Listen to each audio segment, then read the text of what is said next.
us for our third Only in Chicago special. I'm your host, Lexi Sutter. Let's start with our iconic city flag. It's been ranked nationally as one of the most popular and easily recognized flags. There's 4 6-point stars, 2 blue stripes, and 3 white. It's a symbol that is so simple, yet complex. The Chicago flag tells a story in its stars and stripes. So let's start at the beginning with its creator, Wallace Rice. He was actually tapped by the mayor to come up with this contest to design the Chicago flag. So he was the one who wrote all the rules of what a good flag is. Ironically, he won the competition. He made 4 stars with 6 points, each marking a historic moment. The first star represents Fort Dearborn. The second star represents the Great Chicago Fire of 1871. The third star represents the 1893 World's Fair. And the fourth star represents the 1933 Century of Progress exhibition. Then he added 2 blue stripes. The one on the top represents Lake Michigan and the North Branch of the Chicago River, while the blue stripe at the bottom represents the shipping canal and the South Branch of the Chicago River. And the white background is just as meaningful. The top band represents the north side, the bottom band represents the south side, and then the widest band right in the middle represents the west side. The idea being because the west side geographically is the largest area of the city of Chicago, that's why it gets the largest band. And here's a little fun fact, why the color red? Well, according to Rice, he selected red because it's a color associated with catastrophes like fires, but also festivities like the World's Fair. Despite being designed in 1917, it took decades for the flag to really catch on. Now it's one of the most widely used symbols of the city, seen on scarves, sweatshirts, and even here in our NBC studios. The beauty of the Chicago flag is that it's seemingly simple in its design, but it's complex in its meaning. What a phenomenal way to unite a city. Everybody loves this flag. It doesn't matter if you're from the north side, south side, west side. This flag unites all Chicagoans. Now, the ongoing question is this: will the flag ever get a 5th star? Well, when Chicago was bidding for the Olympics, there was talk of adding a new star to commemorate that. But as of today, there are still only 4. Well, Chicago can be kind of quirky when it comes to how we advertise. Consider some of the most popular jingles that stand the test of time. You know what I'm talking about, the radio and TV ads complete with a tune and a tagline. Then they're stuck in your brain for years to come. Well, just in case you've forgotten, I have a reminder. Every Chicagoan knows this one by heart. 588-2300. Call it. And this one. United Auto Insurance produced this 10 seconds of sound 2 decades ago. And it's a jingle that remains seared in our brains. We had a store one time at Harlem Irving Plaza, and people would walk by our location and sing the jingle, and they would turn around and go, thumbs up. We're like, whoa. Okay, must be working. It sure is. In fact, when UAI tried to change it, Chicago lost it. We took a piece of the commercial out, of the jingle out, and people called us and said, what's up? Where's the phone number? You know, and we're like, okay, we'll put it back in. The list of Chicago jingles is a mile long, some from companies that still exist today. And while others may not exist in the way they used to, their ads certainly live on. Feel the warmth and luxury that you deserve. I've got something for you. Kyle Geib is a longtime Chicago marketing professional who knows firsthand the catchy phrases, they work. When I look back on those commercials now as a marketer and I think about what I retained from them, a lot of them are just getting you to remember the phone number, which I still remember. We got baby, burial. I feel like after watching the Moo and Oink commercial that you could walk into a Moo and Oink and you would see the dancers, right? That you would just recognize their faces. It's not a celebrity endorsement. It's not somebody from out of state. A lot of times in those, it was the employees or the founders or the family that ran the business. Through the decades, marketing tactics have changed, but Chicago's old school ways, well, don't worry, they're here to stay. As long as, jingles work and people can still sing them to us when they call us on the phone, we'll continue to use it. Every year, Michigan Avenue flourishes with colorful blooms. It makes for a beautiful view and one that is synonymous with springtime in Chicago. So much so that the city now has its own tulip. Take a look. It's that time of year. When the sun shines a little brighter, the weather feels a little warmer, and Michigan Avenue becomes a little more colorful. We have our own official Magnificent Mile tulip. Thanks to the Magnificent Mile Association, some of the gorgeous tulips you'll see along the city's famed avenue are really only in Chicago. One of the things that we realized over the years is that we have this incredible asset, the tulip or the tulips on Michigan Avenue, and we hadn't leaned into that. To lean in, Kimberly Bears, the president and CEO of the Mag Mile Association, went straight to the source and partnered with growers in Holland, the tulip capital of the world. To have a tulip specifically dedicated to or named after Chicago, it just makes sense to me. The Consul General for the Kingdom of the Netherlands put his stamp of approval on the creation, noting his team's technology, helping to design a flower that thrives in Middle America. It's a special tulip, you know. It doesn't need as much sunshine as others do because it's in the middle of the city.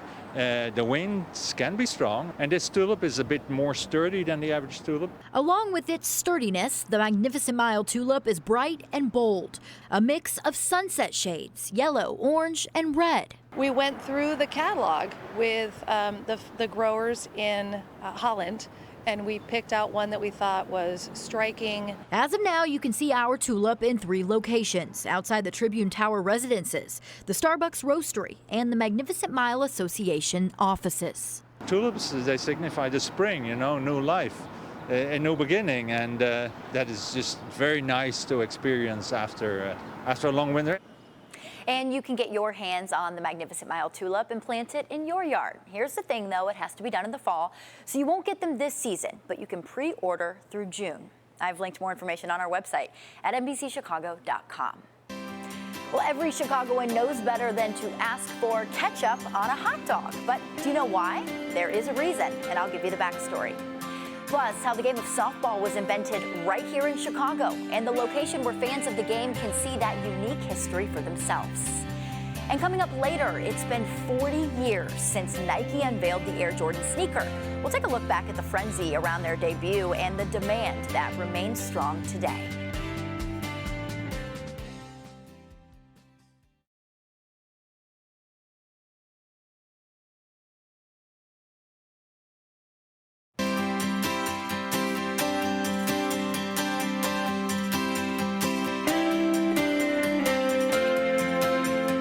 Welcome back. Only in Chicago do we pride ourselves on eating hot dogs without ketchup. In this town, it's mustard only. But why? What is the reason? Well, I spoke with a native Chicagoan and a chef to get that answer.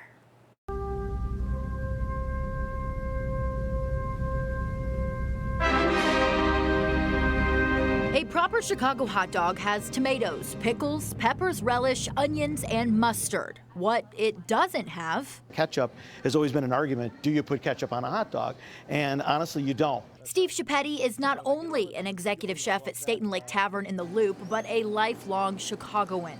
Born and raised on the South Side, he comes from a family of butchers who did business in the old Chicago stockyards. During the Depression, a lot of meat vendors, going back to the Upton St. Clair, the old Chicago stockyards, the hot dog actually, when it was made, some of the meats weren't always good.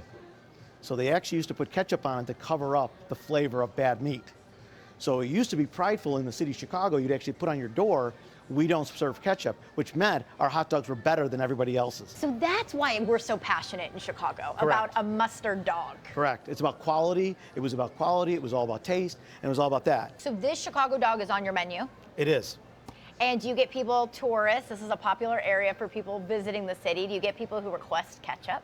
We do. And of course, we have to say no.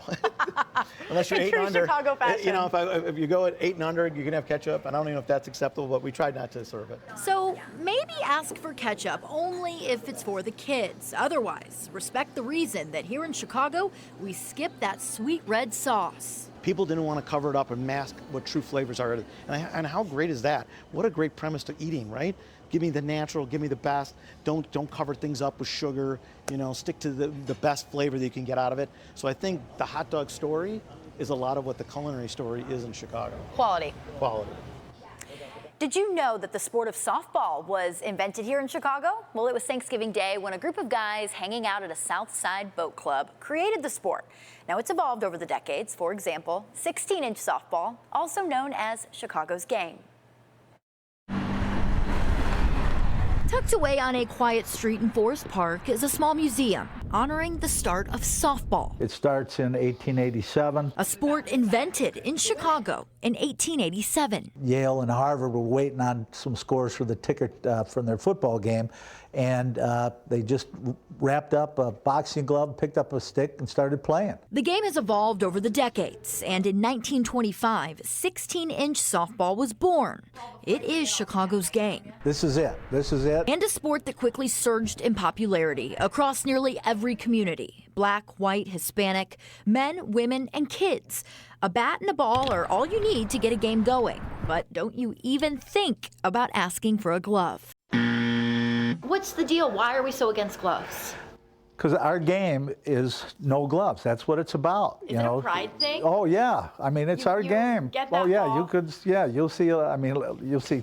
Whenever you're at a place, everybody's showing their fingers off. You know, here's what my fingers look like. The injuries and battle wounds are just a small piece of the camaraderie that comes with playing on a 16-inch softball team. These are some of the top teams over the years. The Bobcats were the biggest team early on. Some of the best in Chicago's history. Their uniforms are here, hanging high for visitors to see. They were so good that at one point they were banned from playing as a team in tournaments because they kept winning. They were just winning everything. No one else had a chance. Nobody else wanted to play. There is so much pride for a game that originated in Chicago. President Paul Rowan says his only goal is to keep growing the sport and see its legacy and history live on into the future. I realize it's generational, and kids are doing different things, but we'd love to see them get more involved here. There is so much camaraderie and family atmosphere that comes from this game and stays with this game. And still to come for us in this half hour, it's an iconic representation of Chicago's Irish heritage. But do you know why the city started dyeing the river green? I've got that story for you next. And then we'll be back in time to when the South Loop was a hot spot for dancers, arcades, and sailors looking for tattoos. We'll hear from the local artists keeping that history alive.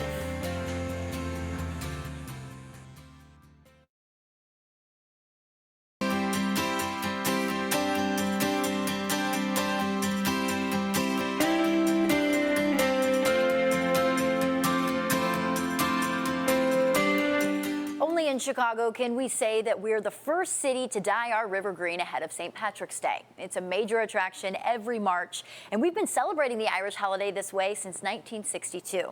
Here's how the iconic tradition came to be. Chicago's famous Green River started with a simple idea by the head of the Plumbers Union. Stephen M. Bailey had the idea. One of his plumbers came in to see him, and on his overalls there was this bright green stain. And business manager Bailey asked his member, what happened to your overalls? And the plumber explained that they were trying to discover a broken underground piping, and they put in this dye. And when the dye hit the water, it bubbled up this emerald green. The Bridgeport native, Stephen Bailey, just happened to be best friends with then-Mayor Richard J. Daley. So after making this discovery, he gave the mayor a call. And together, the pair started a legendary tradition. It goes viral, I mean, immediately. And here's another fun fact for you. He wanted to dye Lake Michigan, actually, which would have been quite a feat.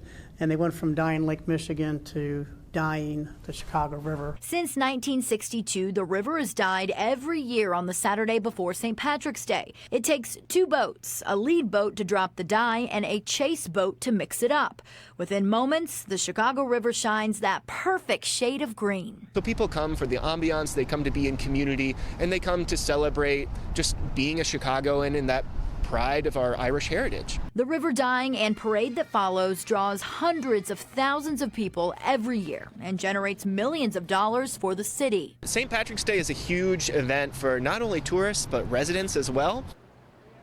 Chicago is known for so many things, the home of house music, deep dish pizza, and the list goes on. But did you know it's also a hub of history for the tattoo industry? A stretch of the South Loop was once home to burlesque dancers, penny arcades, and dozens of tattoo artists.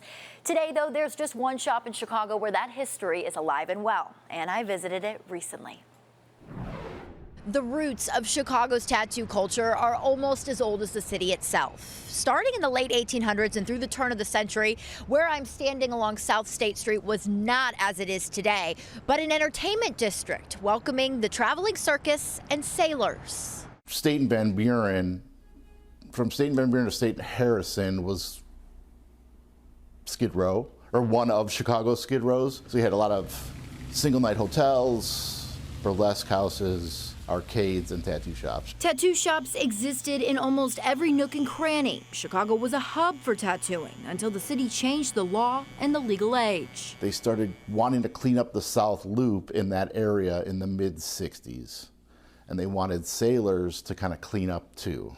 So they changed the law from 18 to 21. So the circus and the sailors went elsewhere, forcing many tattooers to pack up and find a new home too. But longtime Chicago artist Nick Colella is keeping the industry's history alive with his own shop in Westtown, appropriately named Great Lakes Tattoo, a nod to the North Chicago Naval Base and the sailors who made tattooing a big business in Chicago. I just think it's a really rich history. I think it's a history that gets overlooked a lot, and a lot of people don't really realize how much history is here. Nick has single-handedly preserved as much history as possible. Everything in here is a nod to its past. And that's Tats Thomas on the left and Ralph Johnstone on the right. Even the way Nick tattoos his customers today hasn't changed much at all. I use the same machines. Really? Same style. So that really I mean, there's people who don't. Right. There's people who use like modern, like what they're called pen machines or like rotary machines and things like that. But the basic tattoo machine design has been the same for over 100 years. The walls are covered with original art and the photos from the industry's heyday.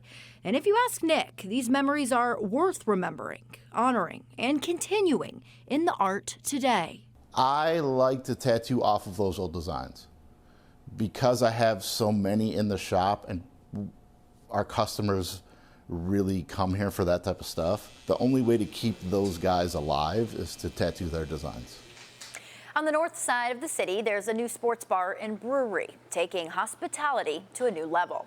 It's called Diversity House, and it's the result of a partnership between a pair of South Side and North Shore beer makers. But that's not the only reason it's making history. Diversity House opened Wednesday on Diversity Parkway in Logan Square, and its address is appropriate because diversity is its motto. We're here to motivate, we're here to collaborate, we're here to show the power of collaboration, right? I mean, getting things done together. Jamal Johnson is a founder of Moore's Brewing Company. Its name is a nod to Black history. The Moors were a group of Northern Africans that pretty much occupied Europe for about 700 years. And its products celebrate Black culture. Our anniversary beer for Juneteenth, and it's very light and refreshing and crushable. It's my favorite. Combine Moore's Brewing with Steep Ravine, a Highland Park brewing company, and that brings us to this brand new collaborative business. The pair met at an Illinois Brewers Guild meeting and within a year turned this idea into reality. We want people to come here and to create a story. And that's what community is all about. You go to work, you go home. We want you to come here. We want this to be your house. Diversity House comes steeped in its own Chicago history. Formerly the Maplewood train station. And behind the bar, you can see the indent of a bullet hole left behind by notorious gangster John Dillinger. If they haven't sold you on the space or the bar, then maybe the chef. It was a great project to lead for. Chef Mark Bynum left New York City to be a part of this project, a memorable move to add to his already decorated career. It's history, and I don't think that anybody never wants to be a part of a good part of history. So with the collaboration that we did, Black History Month, it was a godsend.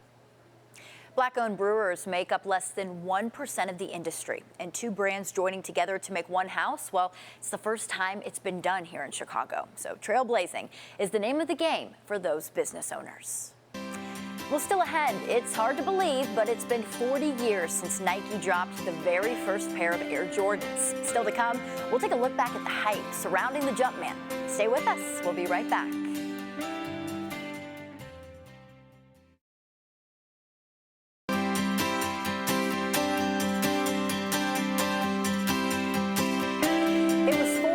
ago that Chicago sports fans were in a frenzy. The Air Jordan sneaker officially went on sale on April 1st of 1985.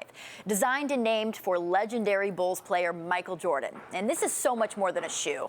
4 decades later, they are still very much in demand.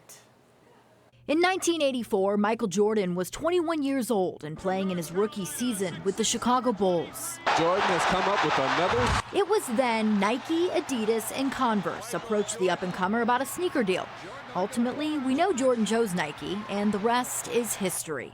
A very rich history. Do you know? That's right. Air Jordan, Air Jordan, Air Jordan. Sales greatly exceeded expectations, earning more than $120 million in 1 year.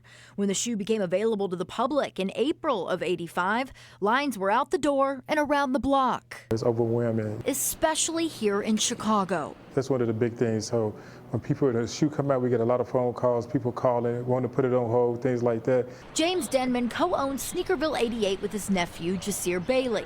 Both are native Chicagoans, and they can attest to the power of this shoe and what, for so many people, it really represents. The Air Jordan, to me, is something that represents Black culture in Chicago, considering that the fact when he first came out the shoe with the Air Jordan, especially like the Air Jordan 1, the black and red colorway, it was banned.